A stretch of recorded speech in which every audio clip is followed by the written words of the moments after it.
membangun empati dan simpati dalam kita melakukan kehidupan sosial bersama dibutuhkan kekuatan yang amat sangat. Alkitab mengatakan, menangislah dengan orang yang menangis, tertawalah dengan orang yang tertawa. Di sini Alkitab hendak mengajarkan kepada kita bagaimana kita bisa menjadi sesama dalam kehidupan kita hari lepas hari. Kenapa saya katakan sulit, Bapak Ibu dan saudara-saudara yang terkasih? Karena sudah pasti untuk menjadikan hidup ini adalah sesama, itu berarti tidak ada perbedaan. Yang dibangun adalah kesetaraan. Apakah kita siap menjadi setara? Ini persoalan dan pergumulan yang sangat berat. Karena apa? Dalam perjalanan kehidupan kita tentu kita ingin membutuhkan status. Apapun itu bentuknya. Baik itu status sosial, status ekonomi, status pendidikan, dan juga status keturunan. Kenapa? Kita tidak ingin disamakan. Tapi sekali lagi bacaan kita pada minggu pagi ini yang terambil dari kitab Injil Lukas pasal 17 ayat 5 sampai dengan 10 itu membuktikan bagaimana membangun kehidupan itu sebagai sesama. Kalau tiba-tiba bacaan kita dalam ayat yang kelima tidak dimulai dengan ayat yang pertama dari pasal 17, saya akan membacakan ayat yang kelima ini, Bapak Ibu. Lalu kata rasul-rasul itu kepada Tuhan, tambahkanlah iman kami. Apa yang terjadi, Bapak Ibu, dengan penulis kitab Injil Lukas ketika dia menuliskan Injil ini di tengah-tengah kehidupan masyarakat Kristiani pada masa itu, di abad-abad pertama? Kita dapat melihat lingkungan sosial kehidupan masyarakat pada masa itu. Satu, banyak orang yang sering menjerumuskan sesamanya.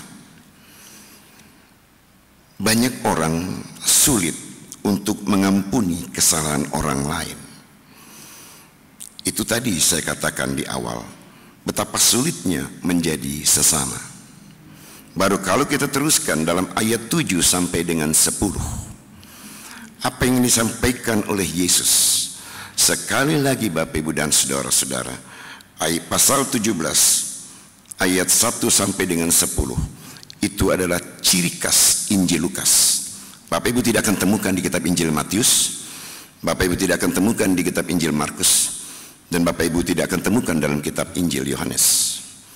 Inilah ciri khas kitab Injil Lukas, bagaimana membangun kehidupan, mengangkat derajat orang, dan sekaligus menempatkan kehidupan ini sebagai sesama.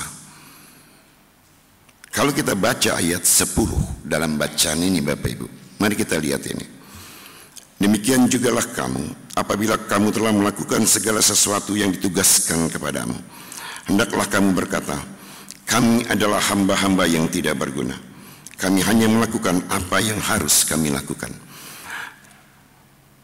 Pernahkah kita sampai pada titik ini, Bapak Ibu, bahwa kita ini hanya seorang hamba? Walaupun status kehidupan kita dia adalah manajer, walaupun status kehidupan dia adalah direktur, walaupun status kehidupan sosialnya adalah kelas menengah, dalam dia melaksanakan tugas dan tanggung jawab ini, pernahkah kita sampai pada titik kami adalah hamba-hamba yang tidak berguna? Pernah, Bapak Ibu? Kita akan mengatakan bahwa ini prestasi saya, ini kehebatan saya, ini kemampuan saya, dan seterusnya.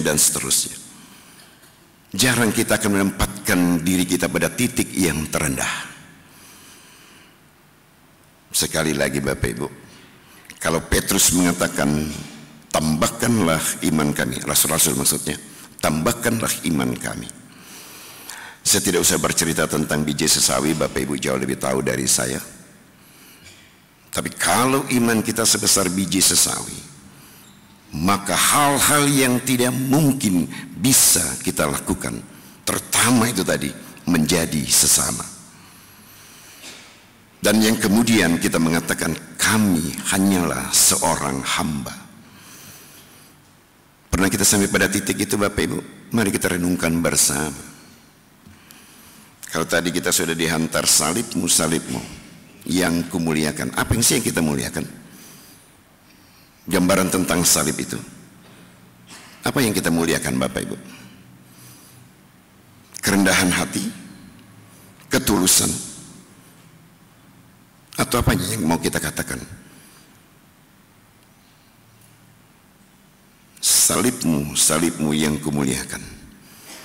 Itu berarti kerendahan hati, ketulusan, itu menjadi titik berangkat agar salib itu tetap termulia. Itu yang menjadi titik berangkat kita Bapak Ibu. Bila penulis kitab Injil Lukas sekali lagi menegaskan, karena banyak sekali orang yang menjadi penyesat. Apa dikatakan dalam ayat 2? Kalau Bapak Ibu baca pasal 17 ini.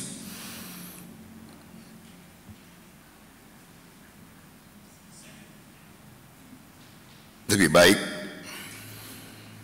lemparkan ke dalam laut. Itu yang disampaikan oleh penulis kitab Injil Lukas. Karena pada masa itu banyak sekali pribadi-pribadi yang gamang, banyak sekali pribadi yang abu-abu, banyak sekali pribadi-pribadi yang sudah lelah. Iman mereka bukan bertambah kuat, tapi iman mereka semakin merosot. Tentang apa? Tentang keyakinan mereka kepada Kristus Yesus. Dan inilah yang ingin dikatakan oleh penulis kitab Injil Lukas.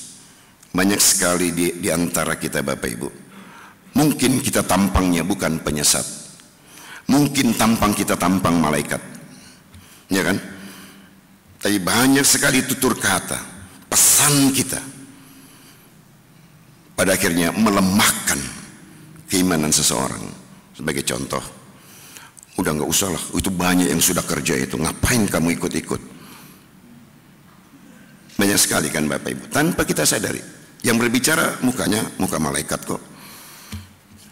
Tapi banyak hal-hal yang seperti ini bukan memberikan kekuatan.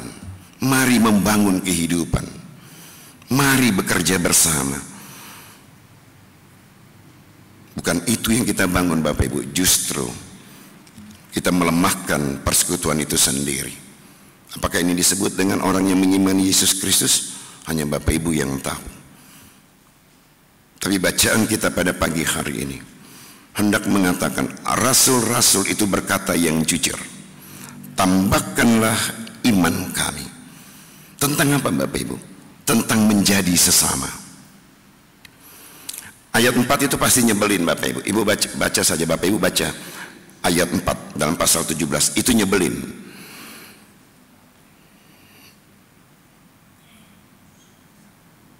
Nyebelin nggak Bapak Ibu kalau Bapak Ibu baca ini?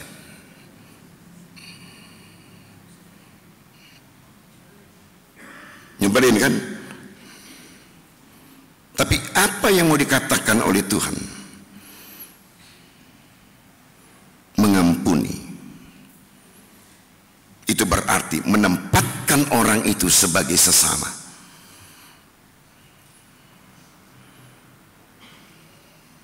Butuh iman yang kuat Bapak Ibu mengampuni.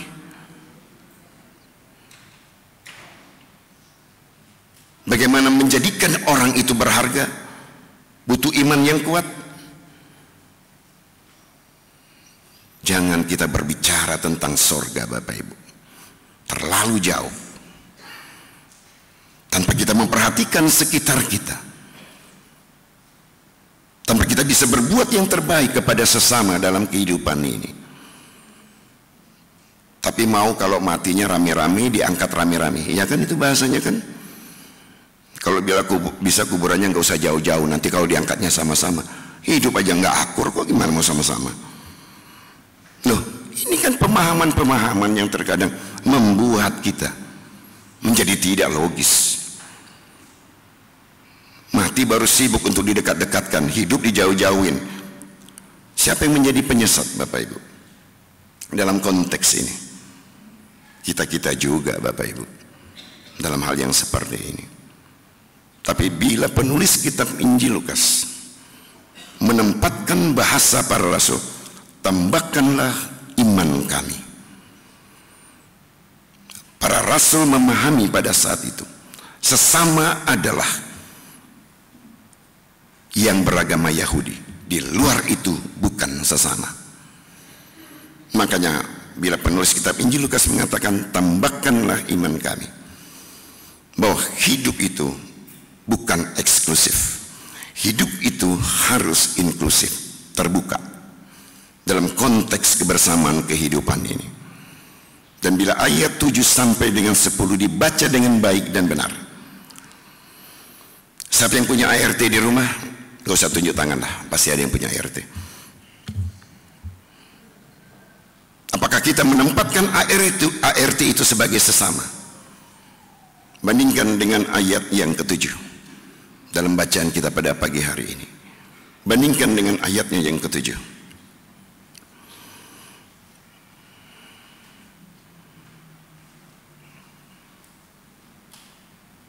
Dia sudah bekerja untuk kita.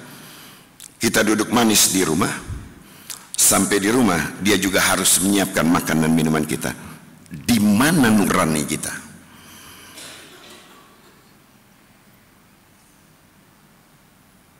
Di mana nurani kita, Bapak Ibu? Ayat 7 kita baca. Apakah kita masih memperlakukan hal yang seperti ini? Menempatkan mereka adalah strata yang rendah?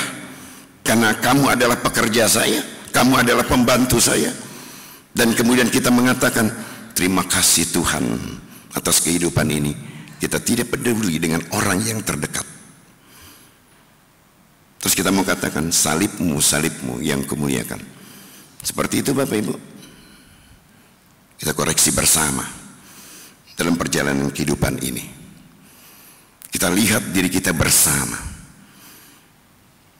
agar kita tidak salah memahami kekristenan itu, agar kita tidak salah memahami apa yang disampaikan oleh Yesus Kristus. Dan penyalipannya adalah bukti ada ketulusan, ada kerendahan hati. Untuk apa? Untuk kita berharga di mata Tuhan, ya kan? Dalam proses pengampunan itu. Kemudian kalau kita sudah berharga, kemudian kita membuat orang lain tidak berharga, mari kita lihat ini Bapak Ibu. Jadi kekuatan itu salah satunya adalah dengan mengimani roti dan anggur yang saya nikmati ini, dalam sakramen ini menjadi kekuatan yang baru. Karena tubuh dan darah Yesus Kristus menjadi bagian daripada hidupku. Itu Bapak Ibu yang perlu kita pahami bersama. Jangan dikatakan, wah ini tempat saya ngampun dosa deh. Bukan itu saja Bapak Ibu, dimensinya sangat luas dalam kita memahami sakramen ini. Nanti perjamuan kudus lagi, ampun dosa lagi, seperti itu kan Bapak Ibu. Tapi wadah ini adalah membangun kekuatan. Mari kita bandingkan dengan tambahkanlah iman kami.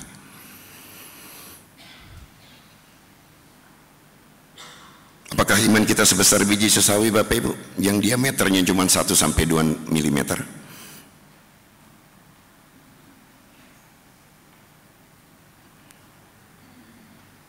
Tapi kita selalu mengatakan, orang yang di sana tidak beriman, tapi kami yang beriman.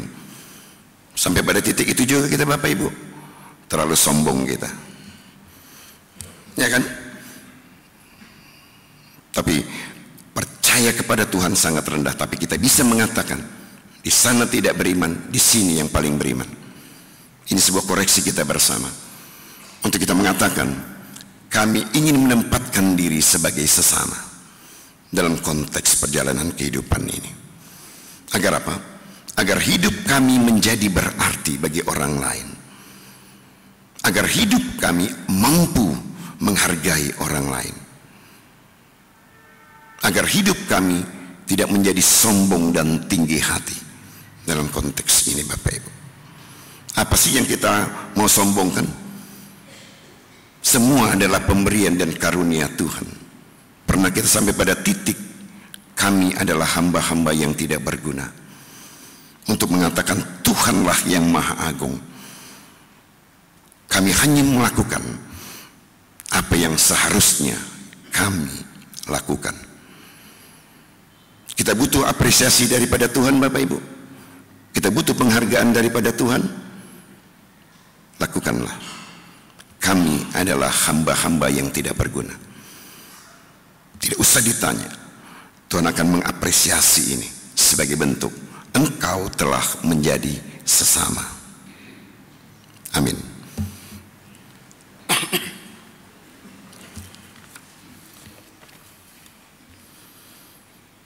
Mari Bapak Ibu kita bersatu di dalam